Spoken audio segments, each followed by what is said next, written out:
ఎవరి సుబ్రహ్మణ్యం గారు కాళహస్తిలో ప్రముఖ ఆధ్యాత్మికవేత్త సుబ్రహ్మణ్యం గారని ఒక ఆయన ఉన్నారు.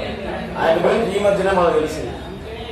మిగిలినటువంటి వాళ్ళందరూ కూడా రామాయణం, మహాభారతం, పురాణాలు వాటిల్లో ఉండేటువంటి విషయాన్ని అజ్ఞానంతో ఉన్నటువంటి మనకు తెలియజేస్తున్నారు. మన జీవితంలో ఎలా ఉండాలి, విద్యార్థి అనేటువంటి వాడు ఎలా చదువుకోవాలి, సార్ చెప్పేటువంటి పాఠాలు వినాలి అంటే ఎలా ఉండాలి అనే దాని గురించి, రామాయణంలో ఉండేటువంటి రాముడి యొక్క చరిత్ర, మహాభారతంలో ఉండేటువంటి చరిత్రల గురించి మనకు తెలిపి ప్రత్యేకతలు చేస్తున్నారు మిగిలినటువంటి వాళ్ళందరూ ప్రవచనకారులు. ఈరోజు ప్రవచనకారుల అవసరం ఎంతో ఉంది భారతదేశానికి. వాళ్ళలో ఒకరు మన ఈ సుబ్రహ్మణ్యం గురువు గారు. ఆయనకి చదవకోటి వందనాలు.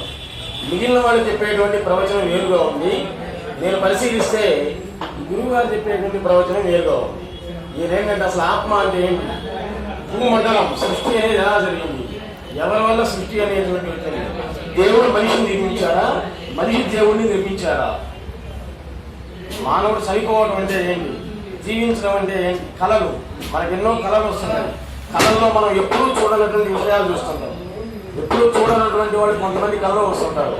మనం వాళ్ళని కొట్టినట్లు, తిట్టినట్లు, వారు మనం చంపినట్లు కళలు వస్తాయి.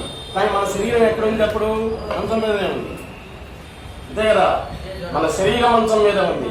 మరి నువ్వు పోయి అక్కడ ఎవరినో తిట్టినట్టు కొట్టినట్టు వస్తుంది. అదేంటది, తెల్లవారిన తర్వాత కొన్ని కళలు గుర్తుంటాయి, కొన్ని గుర్తుండవు.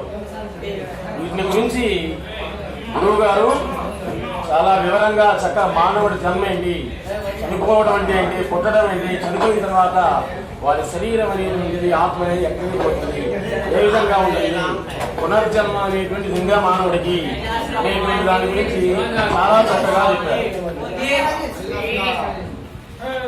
ఇంకొక విషయం, కాళహస్తీశ్వరుడు యొక్క గొప్పతనం ఏంటి అంటే, మామూలుగా అయితే దేవుడు పైన ఉంటారు, భక్తుడు కింద ఉంటారు.